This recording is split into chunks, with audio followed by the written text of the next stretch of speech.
Fernando.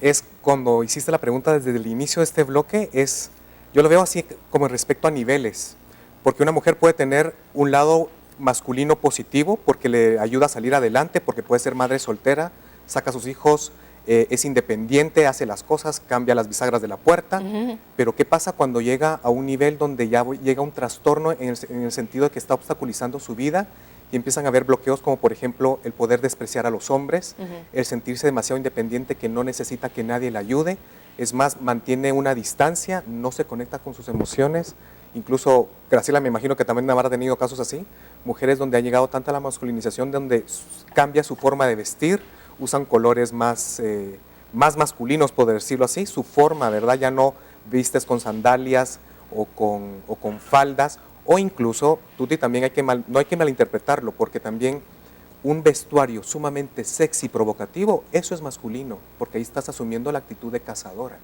Wow, y esta es la acción. Interesante. Entonces uno creería que ese escote muy pronunciado o ese pijazo o esa minifalda es muy femenino, cuidado, no, ¿sí? Porque eso también es una actitud de provocar, incluso de ir de cazadora, ¿sí? ¿Cuándo es negativo? Cuando nos genera un problema, ¿sí?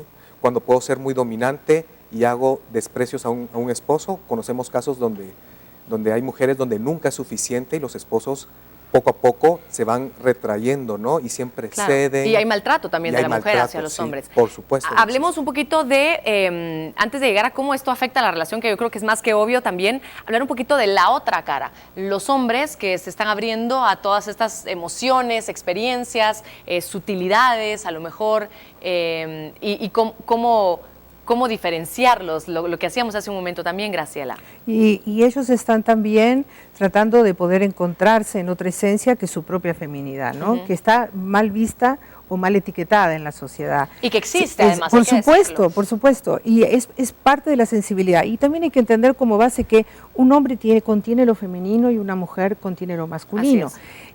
Lo que ocurre es que cuando los hombres empiezan como eso, a abrirse, a sensibilizarse, a buscar inclusive actividades o ayudar más en la familia, encontramos personas que entienden la importancia ahora y reconocen la importancia del rol del ama de casa. Y entonces, si la mujer también trabaja, empezamos a hacer esta división de tareas que lo que hacemos es que el hombre se ejercite, no solamente en la valoración, sino que también él se abra a la posibilidad de poder sentir otras emocionalidades. No olvidemos que los hombres vienen cargando una represión emocional, no han tenido permiso para expresar sus emociones. Y esto, la consecuencia es que se les dificulta muchísimo, ¿sí? Se les dificulta muchísimo poder expresar sus pensamientos, expresar sus sentimientos en relación a la emocionalidad, poder inclusive manifestarlo demasiado, manifestarlo en público. Entonces, todo esto hace de que en este momento, creo yo, que sí está existiendo un punto de quiebre donde el hombre se está permitiendo no solamente explorar, sino ir aprendiendo a integrar esto. Un hombre antes jamás iba a ir a buscar, por ejemplo, la ropa a la tintorería. Eran roles muy diseñados y muy fijos, y ahora está empezando a emerger un concepto que me encanta, que es el de equipo. Somos un equipo, que cada uno con las fortalezas diferentes y las características diferentes, vamos hacia un encuentro de un punto en común, ¿no? Y parte de nuestra tarea para las mujeres es poder ayudarlos a que entren en esa flexibilización. Entonces esto nos remonta a que son las mamás que tienen que también empezar a enseñarle a sus hijos que hay permiso de llorar, permiso de sentir, permiso, ¿verdad? Permiso de poder expresar lo que antes estaba totalmente prohibido y que una etiqueta podía excluirte totalmente. Claro, y de gustar esas cosas que antes eran únicamente femeninas, ¿no? Chefs, sastres, ¿no? Costureros, etcétera. Para ir concluyendo con este bloque específicamente, yo quisiera entender entonces cómo, digamos que estamos, muchas personas viendo este programa, estamos analizando nuestra relación, indiscutiblemente. Decimos, ¿cómo sé si mi relación está equilibrada o no está equilibrada? ¿Cómo sé si no estoy yo haciendo más uso de lo masculino más allá o de... Más del uso masculino, yo creo que es el mal uso de la parte negativa masculina o que mi pareja está haciendo un mal uso de la parte negativa femenina. ¿Cómo entiendo que eso no está bien, Fernando? Yo miraría unos ciertos síntomas. Por ejemplo, si alguien tiene una energía masculina, ya sea el hombre o la mujer, muy exacerbada, muy polarizada, hay un problema, no hay negociación.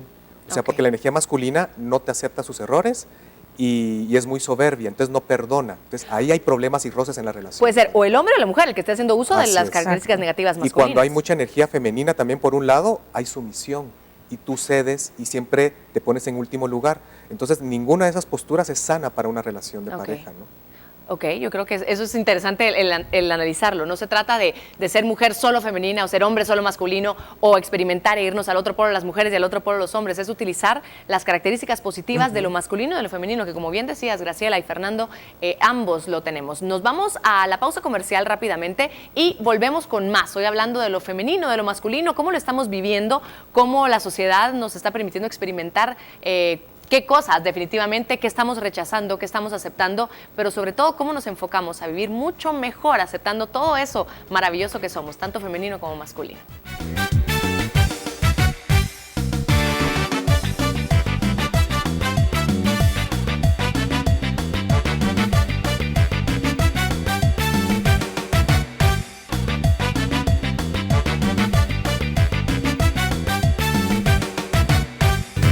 Seguimos con más de nuestro programa, amigos. Gracias por su compañía, por su sintonía, por su interés. Hablando de lo femenino, de lo masculino, ¿dónde está ese punto sano? No le voy a llamar intermedio, sino sano, en nosotros mismos, empezando y luego en la relación y en la sociedad, por supuesto. Nos acompaña Fernando, Graciela sigue con nosotros analizando esto y quisiera compartirles casos de personas que nos comentaron un poquito su situación, cómo lo han vivido, cuál es su propio análisis, y quiero que analicemos un poquito con ustedes. Vamos con el primer caso. Hola, soy Claudia. Soy la hermana menor de 3 mujeres. Tengo 38 años y soy administradora de empresas. No sé cuándo empecé a ser diferente a mis hermanas y amigas. Tal vez mi papá deseaba que luego de 2 niñas viniera su varoncito, pero nací yo, otra mujer. De niña era diferente a la mayoría. Me gustaban más los juegos de niños, cosas que no sabía compartir con mis hermanas y por las que me sentía excluida. Además, no ayudó el ser tan agradecida como ellas. Acepto y reconozco que me afectó mucho al ver a mis hermanas y amigas que tenían pretendientes. Y en cambio yo nunca conocí a alguien. Y extraño era, pues me llevaba mejor con los hombres que con las mujeres. Y la mayoría de mis amistades eran chicos, pero ninguno de ellos se atrevió a acercarse. Yo siempre me quedé como la amiga que siempre estaba sola. Por eso creo que aprendí a ser independiente, a no necesitar la ayuda de nadie, a solo confiar en mí misma y hasta llegar a sentir enojo contra los hombres. Y por un tiempo llegué a despreciarlos. Me casé un poco tarde para lo normal y con el único novio que tuve. Y fue por embarazo. Nuestra relación no era lo mejor, pues la mayoría del tiempo sentía que tenía más un hijo que un esposo. Yo tomaba las decisiones y me hacía cargo de las cosas, pues él siempre era pasivo y me dejaba la responsabilidad a mí. Incluso yo aportaba más dinero a nuestro hogar. Me sentía frustrada, cansada y hasta enojada con él, hasta que comprendí que yo también ayudaba al ciclo vicioso de esta relación. Sí, yo asumía el rol de liderazgo, él se acomodaba esperando a que yo llevara la batuta. Fue cuando recibí terapia y entendí esta dinámica, que me generaba esta enorme frustración. Empecé a conocerme y entender los patrones y roles que asumí. Integré y equilibré mi lado femenino y dándole espacio al que era mi esposo. Pero él no cambió y siguió acomodado. Le di tiempo de sobra, pero para que reaccionara y no lo hizo. Me separé y estoy rehaciendo mi vida, aprendiendo a ser más femenina y estar en una relación de pareja sana y equilibrada. Bueno, le llamaremos Claudia, por supuesto. ¿Qué analizamos de Claudia, Fernando? Sí, Claudia, venimos y vamos a hablar después en un poquito acerca del proyecto Sentido.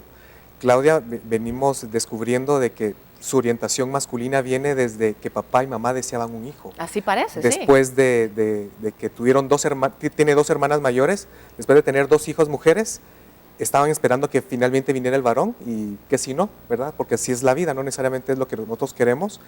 Posiblemente ahí quedó un sueño frustrado de tener un hijo. Y eso impacta también, eso me impresiona, que impacte al chico, al Hablemos bebé. de memoria celular, incluso antes de nacer, de lo que después comentaremos en una cápsula tal vez, de lo que es el proyecto Sentido. Y ella viene con esa carga de que yo debería haber sido hombre. Además de que las hermanas mayores eran las bonitas, las feminitas, ella buscó una forma de diferenciarse y empieza a ser pero sin darse cuenta, de una manera inconsciente, es la que juega fútbol, es la que hace esto, es la que se tira a los barrancos, es la que le gusta la resortera, pero poco a poco se da cuenta de que esa energía masculina la ayudó a aislarse del mundo. ¿Por qué? Porque se sentía diferente, porque los chicos no se le acercaban, solo como amiga, era la amiga eterna, la amiga incondicional, sí, pero nunca era la novia, ¿sí? Pasa mucho tiempo sola, no se le acercan los hombres y finalmente genera una sensación de rechazo, de autoestima muy baja y como lo vimos en el caso, termina casándose con el único novio que tuvo, ¿no? Una relación no tan sana. ¿Por qué? Porque ella era la que resolvía las cosas, tomaba decisiones, manejaba la casa, ponía autoridad a los hijos y el hombre básicamente era como lo que decimos en Latinoamérica, ¿no? Un mandilón. ¿Y qué significa eso? De que donde la mujer lo manda, la mujer lo domina. ¿Qué hay debajo de eso, Fernando? ¿Qué hay debajo de eso? Una búsqueda de compensación, una búsqueda de agradar a papá tal vez, de mamá. ¿De ser ese hombre que no tuvo papá y mamá? Así es, y una manera de diferenciarse, de ser diferente, pero cuando nos damos cuenta de que no tienes que tener tu destino en base a los sueños frustrados de papá y de mamá, por supuesto, es de buscar tu propia autenticidad y buscar tu propio propósito de vida y tu camino. ¿Qué hacemos los papás? Sí, dime tú. Que es muy interesante el caso porque nosotros tenemos muy poco conocimiento de esto, pero mientras nos estamos formando hay una intencionalidad consciente e inconsciente de nuestros papás, sí, desde el momento de la concepción hasta el momento del nacimiento. Entonces, todas las vivencias de nuestros padres, las expectativas, los sueños, las emocionalidades, las experiencias familiares, territoriales, sociales, económicas del momento, todo influye en una interpretación que va a hacer el niño, que es lo que va a conducir finalmente al concepto de lo que es tu misión personal. Y entonces en este caso vemos muy claramente que hay una expectativa de un deseo de un hombre. Tú naces mujer, ya empiezas con una frustración mientras te estás formando que no vas a cumplir las expectativas. Entonces, cuando naces, ¿qué vas a hacer? Como niño te vas a desarrollar para buscar de qué manera podés compensar y garantizarte el amor pleno de tus padres, sobre todo el del papá. Porque es lo que buscamos todo el tiempo. Por supuesto, aceptación y amor. En el amor ciego estamos ahí en esa búsqueda de compensación para sentirnos en esa identificación con una consolidación de que sí merecemos la vida, ¿sí? Merecemos ser amados, atendidos, cuidados y sobre todo pertenecer, que eso es lo más importante. Entonces, en este caso, vemos cómo sutilmente ella seguramente a lo largo del tiempo fue compensando con características, con actividades que le fueron haciendo creer que si se masculinizaba en ese aspecto iba a poder compensar y generar una imagen falsa de un hombrecito. Claro, tenemos que recordar porque a veces cuesta creerlo y uno dice, no puede ser, como que nadie va a querer hacer eso, porque conscientemente no lo hacemos. Tenemos que aclarar y recordar que el subconsciente, que el inconsciente es gigante a comparación del consciente y que rige muchas acciones, muchas decisiones, muchas de lo que llevamos y hacemos en la vida sin que nos demos cuenta. Y si lo analizamos con profundidad, y aquí está lo maravilloso de la terapia y del análisis, es el poder encontrar todos esos sentidos y decir, entiendo, y ahora poder buscarme con mayor claridad de alguna forma. Quiero compartir con ustedes otro caso, este es el contrario. Atención. Me llamo David, tengo 36 años, soy el mayor de 3 hermanos y soy arquitecto. Mis padres están separados y aún a pesar de mi edad vivo con mi madre y con mis hermanos. Durante muchos años sufrí de depresión. Los medicamentos calmaban el sufrimiento pero no lo solucionaban.